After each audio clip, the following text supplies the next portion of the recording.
Le pêcheur et sa femme n'avaient jamais eu d'enfant, même quand leurs cheveux étaient déjà devenus blancs. Un jour le pêcheur était en train de pêcher au bord de la rivière, quand il a soudain aperçu un objet doré. Un bol en bois brillant flottait sur l'eau. À l'intérieur reposait un magnifique bébé aux cheveux dorés. Le vieux pêcheur a immédiatement ramené l'enfant chez lui. Le couple a aussitôt décidé de l'élever. Le temps a vite passé et le bébé est devenu un beau garçon. Il était très intelligent et un jour, quand il a entendu que le maître voulait vendre le petit poulain de la famille, il a supplié son père de l'acheter. Son père, qui adorait son fils, a fini par accepter d'acheter le poulain.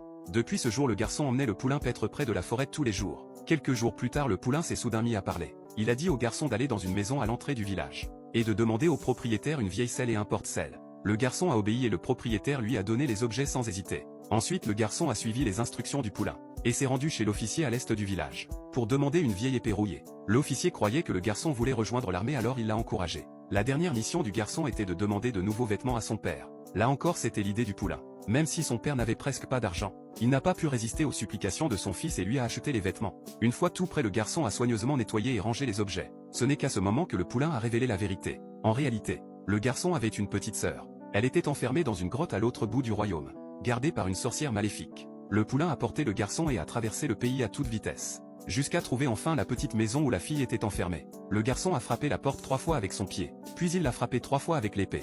Mais la porte n'a même pas bougé. Au contraire, ça a attiré la sorcière. Elle arrivait furieuse sur un long bâton en agitant son balai. Le garçon a immédiatement pris la fuite et quand ils sont arrivés au bord de la rivière, le poulain a bondi jusqu'à l'autre rive. Mais la sorcière ne pouvait pas traverser. Elle a seulement crié au garçon de ne jamais revenir, sinon il le regretterait toute sa vie. Mais évidemment, le garçon et le poulain ne l'ont pas écouté. Le lendemain, ils sont revenus en cachette. Le garçon a frappé la porte de toutes ses forces, et il a enfin réussi à l'ouvrir juste au moment où il attrapait la main de sa sœur. La sorcière a soudain surgi. Elle fonçait vers eux sur son bâton volant. Avec un sourire terrifiant, le garçon et le poulain ont dû fuir encore une fois. Cette fois, la sorcière les poursuivait de beaucoup plus près. Le dos du poulain a même été frappé par le balai. Heureusement, le bâton de la sorcière ne pouvait toujours pas traverser la rivière. Le poulain s'est reposé pendant une journée. Puis il a demandé au garçon d'aller cueillir 3 pommes dans le jardin du vieux pêcheur. Le 3e jour, le poulain a transporté le garçon et les pommes jusqu'à la petite maison encore une fois. Il a demandé au garçon de lancer les pommes sur 3 endroits de la porte. En haut, au milieu, et en bas dès que les pommes ont touché la porte. La porte solide a explosé en morceaux. La fille est enfin apparue à l'entrée.